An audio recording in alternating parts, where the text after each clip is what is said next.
a conversão do apóstolo Paulo.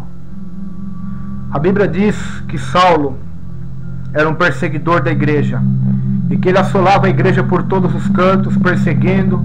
Quando Estevão é morto, apedrejado, a Bíblia diz que Saulo consentia, aprovava a sua morte. Um homem extremamente cego pela religião, cego pela ira contra os cristãos, contra os seguidores de Cristo. Então pega cartas para Damasco para perseguir a igreja. E no meio do caminho ele tem um encontro com Jesus. E a luz de Cristo cega. Então Jesus lhe diz: Saulo, Saulo, por que tu me persegues? E ele diz: quem és tu, Senhor? Ele diz: eu sou Jesus a quem tu persegues. Então Jesus manda ele se levantar, entrar na cidade, e lá lhe seria dito o que ele deveria fazer. Então lá, naquela cidade, por 3 dias, Paulo em jejum, Deus envia Ananias, que o batiza, que o ensina os primeiros passos da fé cristã. Então aquele homem tem uma conversão que eu digo, na minha opinião, que foi a conversão mais drástica, mais fenomenal, mais fantástica de toda a Bíblia. O homem que era perseguidor agora passaria a ser perseguido por aquilo que ele mesmo perseguia. Ele passaria então a divulgar a fé de Cristo em todo o Império Romano e ser perseguido por judeus e gentios e sofrer de todas as maneiras, mesmo assim não murmurar, não reclamar, mas ser fiel ao teu Salvador, ao teu Senhor Jesus Cristo. Isto sim que é conversão, é mudança de comportamento. Outrora, quando Paulo, antes de se converter, ele amava o pecado, amava a religiosidade, o seu orgulho, o seu fanatismo farisaico, mas depois que ele se converte, então, ele detesta aquela cegueira espiritual qual antes ele vivia e ama aquelas coisas as quais outrora ele perseguia e detestava.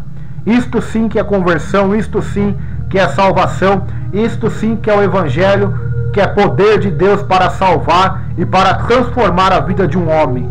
Isto sim, meus irmãos, isto é conversão. Não as conversões fajutas que acontecem hoje. As pessoas dizem que são crentes, até se batizam, mas continuam bebendo, fumando, se embriagando, se prostituindo, continuam com a mesma vida, não tem nenhuma mudança, não produzem nenhum fruto de arrependimento, não tem mudança nenhuma no caráter, no falar, no pensar, no sentir, no agir. Então essas pessoas de fato não se converteram, pois todos quantos se convertem de verdade a Deus mudam de comportamento, se arrependem, produzem frutos dignos de arrependimento. Deus lhes dá salvação, Deus lhes mostra o caminho da glória, o caminho mais alto, o caminho estreito, o caminho da verdade. Para todos que se convertem, mudam de direção, Deus lhes dá um caminho melhor para trilhar, um caminho melhor para seguir. Mas não são como as conversões de hoje, que acontecem aos milhares, mas são conversões fictícias e fajutas. As pessoas que honram a Deus com os lábios, mas seu coração está longe de Deus. As pessoas que dizem que Jesus Cristo é Senhor, mas não fazem a vontade do Pai que está nos céus. Então nós devemos aprender com a palavra de Deus, devemos aprender com a conversão de Saulo, sendo transformado a Paulo, um grande pregador, apóstolo de Jesus para todas as nações. Devemos aprender com esta conversão, uma mudança total, radical de vida. Isto é conversão, isto é a obra de Deus realizada no ser humano. Isto é o que Jesus disse em João 3º capítulo, o novo nascimento. Aquele que não nascer da água do Espírito não poderá ver o reino dos céus, nem que seja religioso como era Nicodemos. Se não nascer da água do Espírito, não pode herdar o reino dos céus. Então, questione a sua fé, questione a si mesmo, se você nasceu de novo, se você teve mudança de comportamento como teve Paulo, como teve Zaqueu e tantos outros da palavra de Deus. Se você não teve, procure ter. Ore para que Deus, para que o Espírito Santo mude a sua história, a sua vida e te conduza ao novo nascimento, em nome de Jesus. Amém.